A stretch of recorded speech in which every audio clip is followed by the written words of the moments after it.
할렐루야. 여러분 다시 만나 뵙게 돼서 반갑습니다.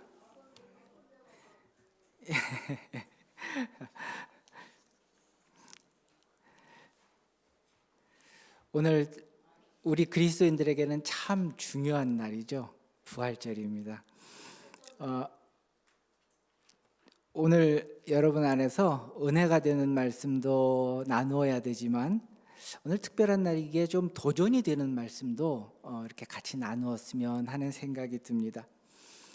마태복음 27장 46절에 보면은 예수님이 십자가에서 이런 말씀을 남기시고 소천하셨습니다. 제9시쯤에 예수께서 크게 소리질러 이르시되 엘리 엘리 라마 사박다니 하시니 이는 곧 나의 하나님 나의 하나님 어찌하여 나를 버리셨나이까 하는 뜻이라 라고 말씀하고 있습니다. 예수님이 십자가에서 외치신 이 단 한마디의 말씀은 우리 모두가 겪고 있는 절망, 고통, 그리고 죽음까지도 온전히 감당하셨다는 것을 보여주시고 있습니다. 구약에서 죽음이라는 말은 히브리어로 쉐홀이라고 합니다. 이 말은 죽음이라는 뜻을 가지고 있고요, 지옥이라는 뜻을 가지고 있고요, 그리고 단절이라는 뜻을 가지고 있습니다. 하나님과 완전히 단절되어진 상태, 바로 그것이 죽음이고 지옥이고 우리의 고난의 자리라는 것을 성경은 이야기합니다. 그런데 우리가 이렇게 세상을 살면서 보면은요, 하나님과 상관없이 사는 사람들인데도 불구하고 너무 편안하게 물질적으로 풍요롭게 사는 것을 봅니다. 소위 물질이 많다고 하면은요, 우리는 흔히 생각하기를 야, 좋겠다. 돈이 많으니 걱정 근심 하나도 없고 얼마나 편안할까 생각을 합니다. 돈이 많으면 편안할까요? 제가 중국서 사역을 할 때요, 만났던 분들은 가난한 분들만이 아니라 아주 부자들도 많았습니다. 기업을 가지고 있는 아주 정말 돈 많은 부자들이 참 많이 있었습니다. 근데 그 기업인 회에 가서 설교를 해야 되고 말씀 공부를 해야 되는데 고민이 되는 거예요. 야, 돈도 많고 부족한 것도 하나도 없는데 도대체 내가 이 사람들한테 무슨 메시지를 전해야 될까 걱정이 되더라고요. 그런데 막상 만나서 이야기를 나누다 보니까 돈이 많이 있어도 돈이 없는 사람과 인생을 살면서 가지고 있는 걱정이나 근심은요, 다른 게 하나도 없었어요. 내 사업이 실패하면 어떻게 하나, 잘 돼야 되는데 하는 미래에 대한 걱정, 또 건강에 대한 걱정, 불편한 인간관계 때문에 갖게 되는 그런 인간관계로 인한 갈등, 돈이 많고 부족한 게 없지만 그러나 문득문득 찾아오는 외로움, 사람이 겪는 문제는요, 그건 똑같이 겪고 있더라고요. 그런데 하나님과 상관없이 사는 사람들이 가지고 있는 한 가지 공통적인 생각이 있습니다. 그건 뭐냐 하면은 내가 이 세상에서 무슨 짓을 하고 살아도 심판받지 않는다는 생각입니다. 이건 정말 어리석은 생각입니다.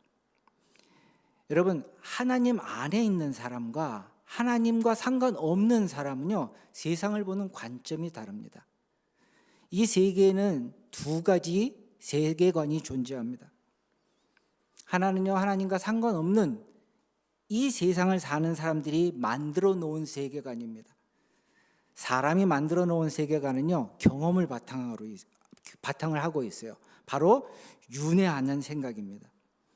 윤회에 대한 세계관은요, 이게 동양적인 사상이 아니에요. 그리스 신화에도 나타나 있고 힌두교에도 있고 불교에도 있고 뭐 온 세상의 문화에 뿌리를 내리고 있는 것이 윤회하는 세계관입니다. 왜일까요? 사람의 경험이 만들어 놓은 가치관이기 때문에 그래요. 여러분, 1년의 세월을 보내다 보면은 여러분 어떤 시간을 보내시나요? 봄, 여름, 가을, 겨울을 경험하게 됩니다. 봄에는 어떤 일이 일어나죠? 생명이 막 살아나요. 여름에는 그게 자라납니다. 가을이 되면요, 열매를 맺어요. 겨울이 되면 어떻게 되나요? 싹 다 죽습니다.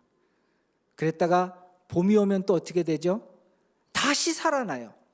이렇게 끊임없이 반복되어지는 세상을 경험하면서 사람들은 윤회하는 세계관을 가지게 되었던 것입니다. 그런데 이것과 전혀 상관없는 아주 다른, 오직 성경에서만 발견할 수 있는 세계관이 있어요. 그거는 시작에서 마지막을 향해서 나아가는 일직선의 세계관입니다. 하나님이 창조하셨고, 그리고 그 끝은 하나님의 심판이 기다리고 있다는 것을 보여주는 세계관입니다. 저는 신비주의자나 종말론자는 아닙니다. 그런데 하나님의 말씀은요, 절대 흐트러짐이 없고 그 끝을 향해서 가고 있습니다. 한 가지 예를 들어서 볼까요? 여러분, 우리 얼마 전에 코로나19 겪었어요. 코로나19에서 우리가 코로나19를 겪으면서 경험했던 게 뭔가요? 모든 것의 단절이었어요. 세계적으로 모든 사람이 움직이지 못하고 교류하지 못했습니다. 요한계시록 7장 1절에 보면은요, 이런 말씀이 있어요. 이 일 후에 내가 네 천사가 땅 네 모퉁이에 선 것을 보니 땅의 사방의 바람을 붙잡아 바람으로 하여금 땅에나 바다에나 각종 나무에 불지 못하게 하더라라는 말씀이 있습니다. 요한계시록은 상징적인 표현들을 쓰고 있습니다. 그걸 이해하기 위해서는 그 시대의 사람들이 어떻게 살았는지를 알아야 돼요. 요한이 살던 이 시대의 가장 중요한 교통수단은 배였습니다. 배는 어떻게 움직였나요? 그 시대에는 바람의 힘으로 움직였어요. 바람을 멈춘다는 것은 모든 교통수단이, 아니, 배를 더 이상 움직일 수 없다는 것입니다. 사람이, 나라와 나라가 교류하지 못한다는 것입니다. 역사적으로 독감 때문에 수많은 사람들이 죽었어요. 하지만 세상에 움직이지 못한 사건은요, 코로나19 이거 하나가 유일합니다. 이게 인류 역사에 남아있는 유일한 흔적이에요. 혹시 여러분 중에서 아유, 목사님 너무 비약해서 해석하시는 거 아니에요? 생각하실 수도 있습니다. 여러분들을 설득할 생각은 전혀 없습니다. 그러나 단 한 가지, 우리가 어떻게 세상을 바라보고 어떻게 하나님의 말씀을 이해하던지 간에 하나님의 말씀은 1.1획 흐트러지지 아니하고 온전히 다 이루어져 가고 있다는 사실입니다. 예수 그리스도가 바로 그 증거 중에 하나입니다. 예수님은요, 하나님께서 구약에 약속하셔서 우리에게 주신 메시아 구원자였습니다. 요한복음 3장 14절에서 16절 말씀에 이런 기록을 하고 있습니다. 모세가 광야에서 뱀을 든 것 같이 인자도 들려야 하리니 이는 그를 믿는 자마다 영생을 얻게 하려 하심이니라. 하나님이 세상을 이처럼 사랑하사 독생자를 주셨으니 이는 그를 믿는 자마다 멸망하지 않고 영생을 얻게 하려 하심이라 라고 말씀하고 있습니다. 예수님은 구약에서 하나님께서 말씀하신 것의 성취였어요. 그리고 예수님은 구약에서 하나님께서 자신을 통해 이루시겠다 약속하신 모든 말씀 하나하나가 다 이루어지고 있다는 것을 많은 이적을 통해서, 표적을 통해서, 기적을 통해서 그 시대의 사람들에게 보여주셨습니다. 그럼에도 불구하고 그 사람들은 그것을 믿지 않았어요. 인정하지 않았어요. 자신들의 기준을 보고 예수님을 판단하고 예수님에 대한 생각을 했기 때문입니다. 여러분, 우리는 어떤가요? 우리도 역시 예수님 시대의 유대인들이 예수님을 자신들의 잣대를 가지고 판단했던 것처럼 우리의 기준과 우리의 잣대를 가지고 하나님의 말씀을 판단하고 있습니다. 우리의 잣대를 가지고 하나님을 바라보면 어떤 일이 일어날까요? 이 질문에 대한 답은요, 교회 역사가 우리에게 그 답을 보여주고 있습니다. 초대교회는요, 주로 누가 교회를 구성하고 있었나요? 이방인이었나요? 아니면 유대인이었나요? 제가 너무 어려운 질문을 드렸나요? 50% 확률인데. 유대인이었다고 생각하시는 분. 예, 이방인이었다고 생각하시는 분이요. 여러분은 역시 너무 현명하시고 성경에 대해서 박식하십니다. 맞아요. 초대교회 주 교인들은요, 사도들과 유대인들이었습니다. 그리고 그들이 전도함에 의해서 이방인들이 교회에 들어왔어요. 그런데 교회에 아주 큰 사건이 있었습니다. 로마에 의해서 예루살렘이 무너지는 사건이었어요. 예루살렘 성전이 무너진 이후에 교인의 구성이 바뀌기 시작합니다. 유대인에서 이방인이 교회의 주 구성원이 되어졌습니다. 그리고 교회의 주 구성원이 되었던 그들은 자신들의 시각을 가지고 성경을 바라보기 시작했어요. 이방인들의 뿌리인 그리스 철학은 그 당시에는 스토아 철학이 유행하고 있었습니다. 스토아 철학은요, 신의 존재는 인정을 해요. 그런데 신이 우리의 삶에 관여한다고는 조금도 생각하지 않습니다. 다만 우리가 윤리적이나 어떤 도덕적인 가치를 실현하면은 그게 신의 뜻을 이루는 것이라고 생각했어요. 이 핵심적인 세계관은 서양 기독교 신학의 뿌리를 이루고 있습니다. 그래서 신학 공부를 하면은요, 처음 신학교 가면 막 고민하게 돼요. 진짜 하나님이 있다고 하는 거야, 없다고 하는 거야. 내가 신학을 공부하면서 내가 왜 신앙의 믿음의 문제에 빠져야 되지 하는 고민을 하게 됩니다. 왜요? 하나님을 인정하는 것 같은데 하나님이 없어요. 이 세상에서 하나님이 다스린다는 소리를 하지 않아요. 여러분, 그 결과가 어떻게 됐나요? 서구교회가 죽어가기 시작했고 이제는 완전히 죽음의 마지막을 걸어가고 있습니다. 뉴질랜드는요, 한때 인구의 80%가 기독교였던 나라였습니다. 지금은 10%도 되지 않습니다. 이제 더 이상 기독교 국가로 분류되지 않습니다. 교회가 이렇게 죽어가는 이유는 무엇일까요? 아주 간단해요. 여러분, 빵 사기 위해서 어디 가나요? 빵 가게 가요. 생선 사려면요, 생선 가게 가요. 여러분, 왜 교회에 나오시나요? 하나님 만나기 위해서 나와요. 그런데 하나님을 만날 수 없다면 누가 교회에 나올까요? 하나님은 이런 우리의 현실을 정확하게 아시고 계시록에서 이렇게 말씀하셨습니다. 요한계시록 3장 1절과 2절의 말씀입니다. 사대 교회의 사자에게 편지하라. 하나님의 7 영과 7 별을 가지신 이가 이르시되 내가 내 행위를 아노니 내가 살아있다 하는 이름은 가졌으나 죽은 자로다. 너는 일깨어 그 남은 바 죽게 된 것을 굳건하게 하라. 내 하나님 앞에 내 행위에 온전한 것을 찾지 못하였노니라고 말씀하고 있습니다. 7 교회는 여러 가지 상징적인 표현입니다.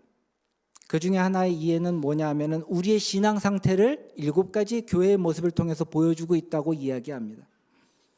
여러분, 사대 교회를 향해서 뭐라고 말씀하셨나요? 하나님이 내 행위를 아노니 내가 살았다 하는 이름은 가졌으나 죽은 자로다. 믿음의 실체가 없다고 이야기합니다. 여러분, 오늘 지금 나의 믿음은 어떤가요? 나는 살았다 하는 자의 이름은 가졌으나 그분이 실제로 내 삶을 다스린다는 확신이 있으신가요? 내 삶의 주관자가 하나님이시라는 그 사실을 여러분 분명하고 확실하게 믿고 살고 계신가요? 오늘 본문은 바울 사도의 안타까운 마음을 보여주고 있습니다. 왜냐하면 교회 안에서 부활에 대한 신앙을 가지지 못한 사람들이 있었기 때문입니다. 여러분, 그리스도 신앙은요, 우리가 가지고 있는 믿음은요, 분명한 근거를 가지고 있습니다. 하나님은 신이니까 우리가 그를 믿으면 돼. 막연한 신앙이 아니에요. 막연한 종교가 아니에요. 하나님은요, 우리에게 분명하게 믿을 수 있는 근거인 무엇을 주셨나요? 말씀을 주셨어요. 하나님께서 우리에게 분명하게 믿을 수 있는 무엇을 주셨나요? 약속을 주셨어요. 요한복음 15장 17절에서 예수님 뭐라고 약속하셨나요? 혹시 그 말씀 기억하시는 분 계세요? 제가 자주 인용하는 구절인데, 너희가 내 안에 있고 내 말이 너희 안에 있으면 무엇이든지 구하라, 그리하면 이루리라 말씀하셨습니다. 여러분, 이 말씀이 정말 내 마음에 각인되어져서 내가 잊어버리지 않고 기도할 때마다 이 말씀을, 이 약속을 붙들고 기도하시나요? 우리가 이 약속을 붙들고 기도하면은 우리의 삶에 무엇이 있을까요? 그 성취되어지는 열매를 볼 수 있습니다. 이게 그리스도인의 삶이에요. 이 성취가 확실하게 내 손에 주어지면은요, 우리는 부활에 대한 신앙을 가질 수 있어요. 그리고 영생에 대한 확신을 가질 수 있습니다. 그리고 잠깐, 여러분 100세를 살아도요, 영원이란 시간 안에서 그 100세는요 똑딱하는 1초나 마찬가지예요. 그 똑딱하는 1초를 사는데 막 살지 않아요. 여러분, 요즘 세상 사람들이 크리스찬들을 보는 시각이 어떤 건 줄 아세요? 어떤 분이 가게에 와서 좀 막 안 좋았어요. 정말 진상이었어요. 어떻게 저런 사람이 있어? 막 얘기하다가, 야, 저 사람 어느 교회 집사래, 어느 교회 권사래, 어느 교회 장로래. 그러면 더 이상 설명할 필요가 없어요. 아, 그렇구나. 여러분, 그게 세상의 크리스찬을 향해서 보고 있는 시각이에요. 한국 사람만 그런 줄 아세요? 아니에요. 여기 있는 서양 사람들도 마찬가지 시각을 가지고 있어요. 제가 이 나라에서 헬스 보건 공무원이 되기 위해서 공부하고 실습을 나갔어요. 현장에 있는 사무원들이 그런 얘기를 하더라고요. 크리스찬들 진짜 다 엉망이야. 뭐든지 기도만 한다고 하면 된다고 그러면서 지들이 말하는 거 하나도 지키는 게 없어. 게을러 터지고. 그게 이 사람들이 생각하는 거예요. 여러분, 크리스찬은요 게으른 사람들이 아니에요. 크리스찬은요 진상이 아니에요. 우린 살아있는 하나님과 함께 사는 사람들이고 하나님의 약속을 가지고 사는 사람들이에요. 그리고 하나님이 우리에게 주신 삶의 도전이 있어요. 그것을 실천하면서 사는 사람들이 우리 크리스찬들인 것입니다. 하나님은 살아계세요. 그리고 오늘 우리의 삶을 관여해 가주시는 줄 믿습니다. 이 하나님의 증거가 우리의 삶에 있기를 주님의 이름으로 간절히 축원드립니다. 살아있으나 죽은 자가 아니라 정말 살아있는 그 말씀대로 사는 우리 모두가 되시기를 주님의 이름으로 간절히 축원드립니다. 같이 기도하시겠습니다. 하나님, 이 시간 저희들 아버지 앞에 엎드려 기도합니다. 주여, 우리가 불행한 사람들이 되지 않게 하여 주시옵소서. 산 자의 이름은 있으나 죽은 자라 말씀하시는 그 사람이 되지 않도록 아버지 역사하여 주시옵소서. 하나님은 우리의 하나님이십니다. 우리의 삶의 모든 것, 바울이 고백하듯이 내가 나된 것은 하나님의 은혜로 된 것이니 내게 주신 그의 은혜가 헛되지 아니하며 모든 사도보다 많은 수고를 하였다 한 바울의 고백처럼 아버지, 우리의 삶이 그렇게 되게 하여 주시옵소서. 태만하게 살지 않게 해주시고 그냥 살지 않게 해주시고 정말 절실한 마음을 가지고 간절한 마음을 가지고 진실한 마음을 가지고 사는 우리 모두가 되도록 역사하여 주시옵소서. 간구하며 예수 그리스도 이름으로 기도했습니다. 아멘.